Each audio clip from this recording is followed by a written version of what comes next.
I put some lube on and got him on his knees, and I began to slide into him from behind. I pulled out of him and kissed him while he masturbated. He asked me to turn over while he slipped a condom on himself. This was my ass. I got a new strap-on harness today. I can't wait to put it on you. It will fit my favorite dildo perfectly. You're going to look so hot. First of all, there's this... Don't give me a speech. Tell me what you're asking me to do. With all due respect, Senator, the words you spoke are disturbing, especially coming out of your mouth is very disturbing. Oh, you're going to hear more of that ridiculous stuff as we continue through this video, because it is something. There was a hearing at the United States Senate today, and they had hearings about whether or not it was a good idea to be discussing the banning of books. Now, there's no banning of books going on here. It truly is about whether or not it's appropriate for the community to be stocking these books in public libraries and public schools. But forget about all of that. I want to talk about this, and I want to show you something that's pretty interesting, because at this hearing, a couple of things took place. You saw the video of John Kennedy reading some pretty interesting things. We'll talk about that here in just a quick second. But I want to start with Mike Lee. I think we need to proceed with this conversation with that backdrop and that understanding. I'm going to play a video clip right now. The video clip is from Deborah Caldwell Stone. She's the legal counsel for the American Library Association. Here's what she has to say on some of these topics that deal not with book banning, because no one here has banned any book. You can still get these books anywhere you want them. The question isn't whether to ban them. The question is whether they should be included in curriculum or in a school library. 100% correct. Not putting a book in a library is not banning it. It's still available. Banning would mean you couldn't have it in your possession. A parent couldn't go out and buy it. Somebody couldn't give it to a kid. Although if you're giving some of these books to kids, as you'll find later, maybe there's something else wrong with you. A library or a school curriculum, by definition, will be finite. There are a finite number of books that you can put in there. The question is which books should be included and which should not. Let's hear what Ms. Deborah Caldwell Stone has to say on this topic. But ultimately, we found that the thing that needs to happen most, and it needs to happen before these bills are introduced, is sustained messaging that reframes this issue, that takes it away from the idea that these are inappropriate for minors or sexually inappropriate for minors, and promote them as diverse materials and programming that are about inclusion, fairness, and the protection of everybody's right to see themselves and their families reflected in the books in the public library. Let's stop right there. One, that isn't a right. I think we once again learned that Democrats have a hard time understanding, liberals have a hard time understanding, radical librarians have a hard time understanding what rights are. It's not our fault, it's theirs. But the consistent framing of the message that everyone has a right to see themselves in the library. AL.com. Here's what they're writing about. A book decision or local LGBTQ representation needed, says Alabama Service Director. She's making the exact same argument that the National American Library Association is making. And the argument they're making is these kids need to see themselves there. Get that message out there before these laws are passed. That way you can frame the argument that way. Reframe the argument. It's not true. It's framing. Just like in Major League Baseball, when a pitcher throws a strike a little outside or a ball a little outside, the catcher frames it to where it looks like a strike and they get the call they want. So they're acknowledging that what they're doing is trying to work the refs. It's interesting. But at least they're being honest for once. It's nice to see. Okay, so I think what we saw here right now was someone saying the quiet part out loud, acknowledging what the goal is. There is a goal here, and the goal is to sexualize children, to provide minors with sexually explicit material, and then hide this content from the parents. Hide it by changing the messaging, avoiding the heat by saying, no, these are not the droids you're looking for. This is not about sexually explicit content. It's about representation. She just said it. And then they repeat it. And AL.com and other groups across the state of Alabama and beyond repeat that message. And it works its way into the public consciousness. They're doing a bit. Now, what's in these books that they don't want to talk about? Well, pretty simple to see. All you got to do is ask John Kennedy to read them to you. Now, what I'm about to share with you is some pretty wild stuff. I think John Kennedy is going to regret having read this stuff on the floor of the Senate because people are going to use these clips for a very long time. But his goal is to get that information out there. So let's take a look at it. Us to do. Let's take two books that have been much discussed. The first one is called All Boys Aren't Blue. And I will quote from it. I put some lube on and got him on his knees. And I began to slide into him from behind. I pulled out of him and kissed him while he masturbated. He asked me to turn over while he slipped a condom on himself. This was my ass, and I was struggling to imagine someone inside me. This is a United States Senator reading a book that is in some school libraries. And people are saying, maybe this is a bad idea, this is in a library. And people are going, why? What's the big deal? Well, he's explaining it. He got on top and slowly inserted himself into me. It was the worst pain I think I have ever felt in my life. Eventually, I felt a mix of pleasure with the pain. Close quote. All boys aren't blue. The second is another much discussed book.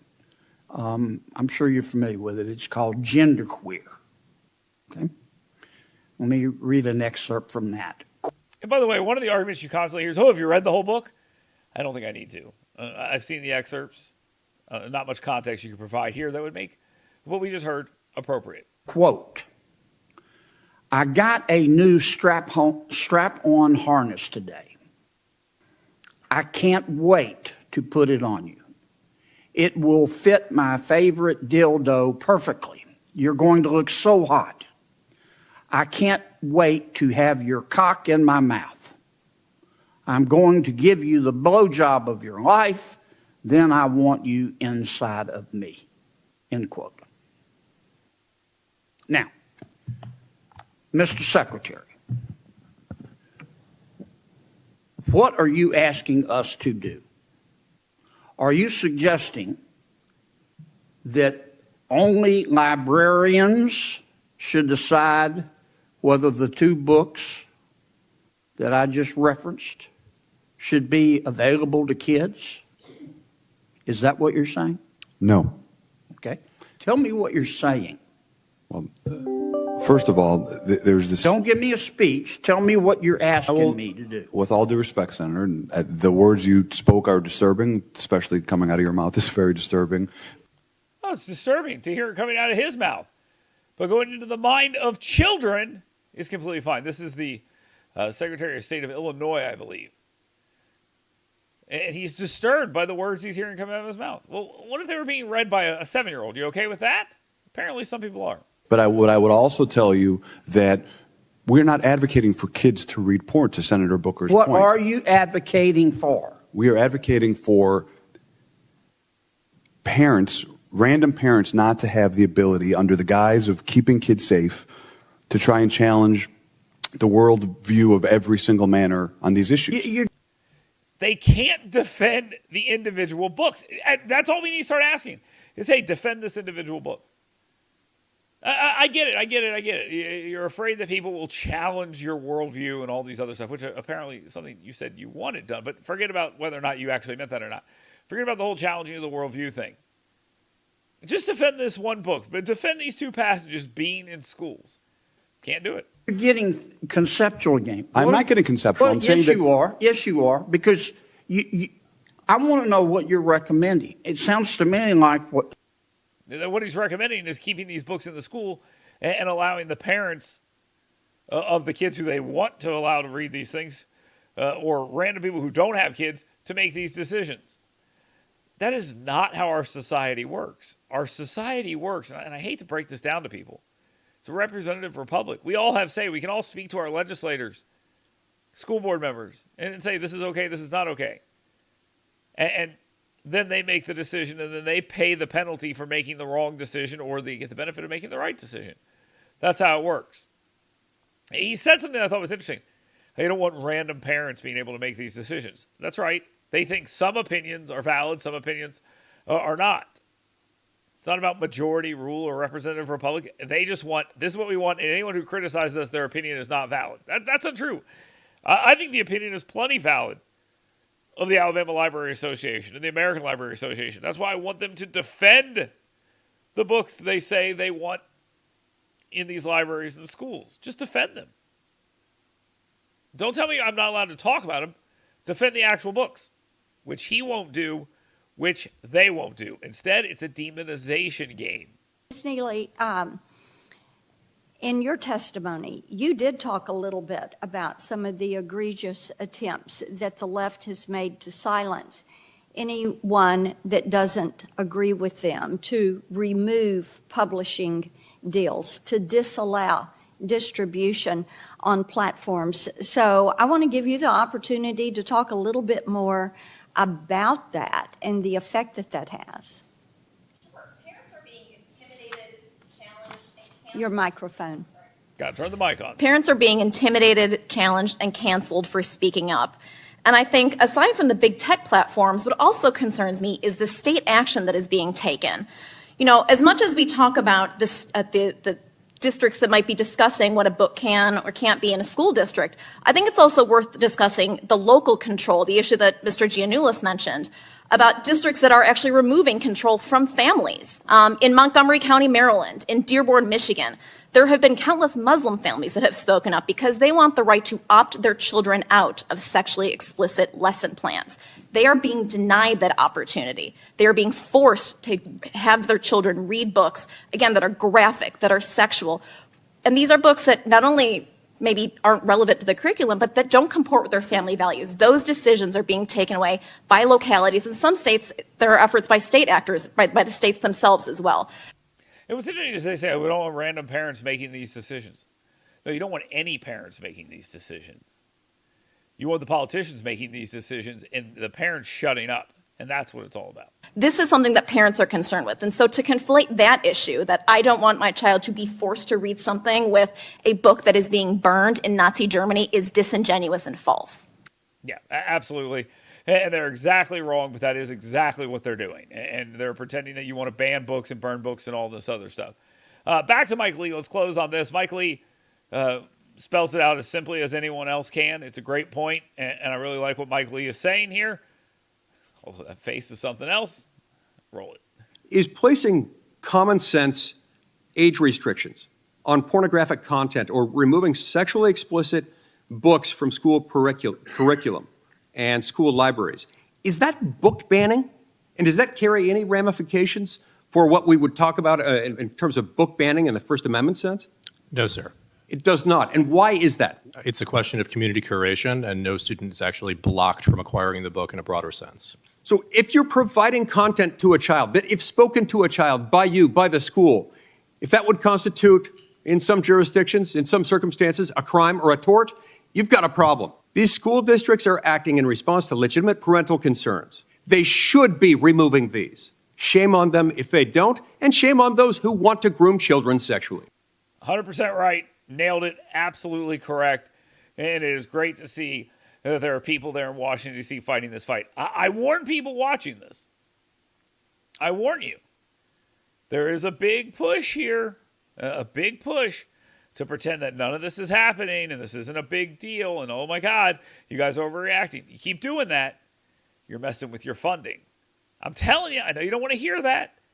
I know that's not your ideal situation, but if this keeps up, you're going to find and that this situation is not going to play the way you want it to. You're going to find that people are going to be awfully irritated with this idea that you keep telling them, hey, you're not allowed to have a say on what's in here because if you do, you're a Nazi or a book burner or whatever. No, these are concerned parents and they should be treated as such. It is beyond anything in my understanding, why people are treating them this way. They're making it clear. We have problems. We want to address them with our legislators, our leaders, and our city and state school board and legislators as well. Listen to them. Make the decisions. Pass those down to the authorities that handle these decisions, like the books, the librarians, and things like this. And if they step out of bounds, their funding is going to become an issue. That's where all of this is heading. So if you want to keep going, feel free to do so. Or you can start listening to the parents and understand that this is a representative republic and they're going to raise their voice and people are going to react to what they're saying. If you continue to fight this battle the way you're fighting it, saying, oh, you're banning books, you're trying to silence people, all this other stuff, you will lose. You will lose.